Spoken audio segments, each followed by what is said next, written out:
गतकाली आमे देखैथिलु जे बडम्बा रेंज रे किभଳି चलीची हाथी गणना कारण राज्यव्यापी गत 3 दिन हेलाणी हाथी गणना चलती और ये हाथी गणना गतकाली आम सन्धार बडम्बा रेंज रे किभଳି हाथी गणना चलती किभଳି मंचा करा जाउची एवं किभଳି डायरेक्ट मध्य जाइकी विभिन्न अंचल बुली से माने ट्रैक करूचंती हाथी कोठी रहिची एवं से संपर्क रे तथ्य संग्रह करूचंती किंतु आज आम नरसिंहपुर ईस्ट वनांचल रे पहुंचीचु एवं एठी आम सहित अछंती नरसिंहपुर ईस्ट रो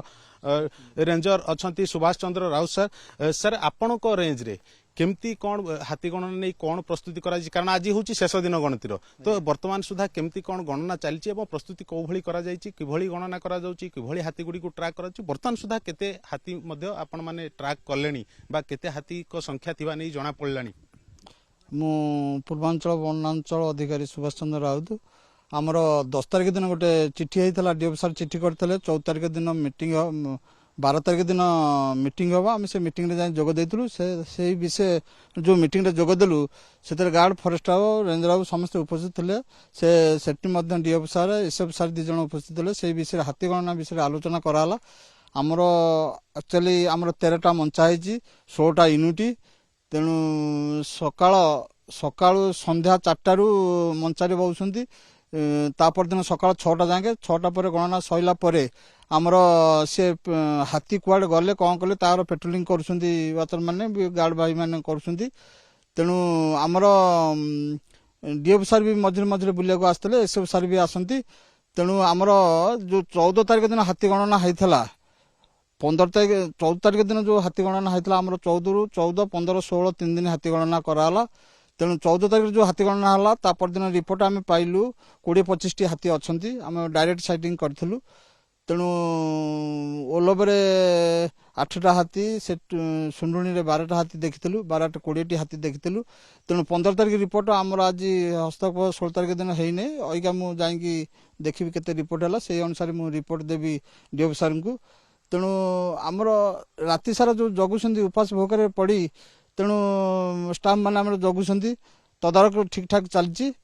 तेणु एति कहीकि ये करमती आम देखुले शीतकालीन ये प्रथम गणना हाथी गणना राज्य में चलती आम शेरमुंडा सेक्शन रे पहुंचु ये शेरमुंडा बीट रे आपण दायित्व रे अछंती ये शेरमुंडा सेक्शन रे बा शेरमुंडा बीट अंचल रे किछि हाथी वर्तमान सुधा देखिया को मिललानी बा किछि हाथी गणना हेलानी तापर हमर शेरमुंडा सेक्शन रे 9टी हाथी आम देखिया को पाइनु इनडायरेक्ट आम देखिया को पाइलु आ 2टा सेक्शन आ गोटे सेक्शन मो अच्छी नुआगढ़ सेक्शन से भी आम 5टी हाथी अच्छा शेरमुंडा सेक्शन रे काली संध्यार ये जगार हाथी आसी 9टा हाथी बाहर से भितर कंपोजिशन अच्छी आमर टस्कर गोटे अच्छी 6टा अच्छा फिमेल अच्छा 2टा आमर अच्छा छुआ अच्छा हाथी अच्छा आज काली तो आम डायरेक्ट साइट कर आज चेष्टा कर ड्रोन साहाय्य हाथी की ट्रैक करूँ तार मुवमेंटा देखू भल भाव देखी माने जना पड़ नथिला केते हाथी थिला किंतु सेति स्पष्ट जदियो जना पड़ नथिला तेणु केते हाथी अछि मूवमेंट किंतु अन्य पकरे आमे मंचा देखुचु जे गछर डाळ उपरे मंचा बंधा जाईची ये बाउंसर सीढ़ी मध्य बनाईचे एवं सेठी मध्य जगी कि रहउचंती से भाई मध्य तळुको आसुचंती जे कि मंचा उपरे रहउचंती राती सारा रहउचंती एवं सकाळु पुणी थरे ट्रैकिंग करूचंती जंगल भितरे जाउचंती से माने ट्रैक करूचंती से तांको सहित आलोचना करिबा सेमानको सहित कथा बा एवं एठी मु प्रभात कहबी ये जे दृश्य मध्य टिके देखैबे जे हाथी एई बाटो दे बोधे जाइचंती जोथि पई कि हाथीर मळ पड़ीची एई जगह रे ता अर्थ हाथी एई बाटो दे जाइथिबार ये प्रमाण मध्य रहिचे एवं मंचारु अन्य पखरे ओलौचंती जे वन कर्मचारी राति सारा रहितले एवं ये मळ ही प्रमाण करूची जे एई रास्ता दे हाथी जाइथिले एवं सेठी समान मध्य देखथिले एवं ता निकट रे ही ये मंचा तयारी कराइचे एवं मंचारे जो कर्मचारी अछंती तांको सहित आलोचना करिबा जेतेबेले मंचा जगिबा राति समय मंचा जगिबा ये केते चैलेंजिंग होची कारण राति सारा मंचारे बसिया को पड़ुची राति सारा आपण मानकू मंचारे बसिया को पड़ुचंती केमिति मंचारे ट्रैक करूचंती संध्या 4टारू सकाळ 6टा पर्यंत देखा होची ट्रच मारिक राति रे देखा होची तापर सकाळ 6टा पर पेट्रोलिंग करिक जंगल भितर अन्य हाथी मानकू देखा जाउची जेतेबेले मंचारे बसचंती केमिति जानुचंती कोठी हाथी अछि कोन से मानकू केमिति जानुचंती जे हाथी पाखा पाखी कोठी रहिचंती बोली साउंड दियंती से माने डाल पत्र भाकती रड़ी भी करती से टर्च पकाती टर्च पका हुए କିଛି ଏଇ ଆପଣ ଯୋଉ 3 ଦିନ ଗଣନା ଭିତରେ କିଛି ହାତୀ ସେଭଳି ଦେଖିବାକୁ ମିଳିଲାଣି? ହଁ କାଲି ରାତିରେ ଏଠି ସାଉଣ୍ଡ କରୁଥିଲେ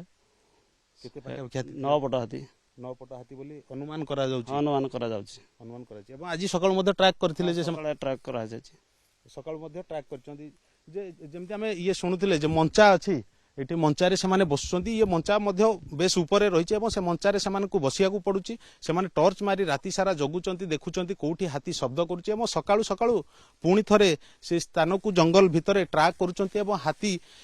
କୋଉଠି ରହିଲେ ଗତିବିଧି କ'ଣ ସେମାନଙ୍କର ନଜର ରଖୁଛନ୍ତି ତା ସହିତ କେତୋଟି ହାତୀ ଥିଲେ ସେ ନେଇ ମଧ୍ୟ ଗଣନା କରାଯାଉଛି ଏବଂ ସେମାନଙ୍କର ନମ୍ବର ଗଣୁଛନ୍ତି ଯାହାକି ଇଏ ଗଣନା ଯେତେବେଳେ ଆସନ୍ତାକାଲି ସକାଳେ ସରିଯିବ ସକାଳ 6ଟାରେ ସେମାନଙ୍କୁ ରିପୋର୍ଟ ଦେବାକୁ ପଡ଼ିବ ଏବଂ ୟା ପରେ ରାଜ୍ୟରେ ପ୍ରଥମ ଶୀତକାଳୀନ ହାତୀ ଗଣନାର ରିପୋର୍ଟ ପ୍ରକାଶ ପାଇବ। ନରସିଂହପୁର ଇଷ୍ଟରୁ କ୍ୟାମେରା ପର୍ସନ ପ୍ରଭାସ ସିହ୍ନାଙ୍କ ସହ କପିଳେନ୍ଦ୍ର ପ୍ରଧାନ, OTV।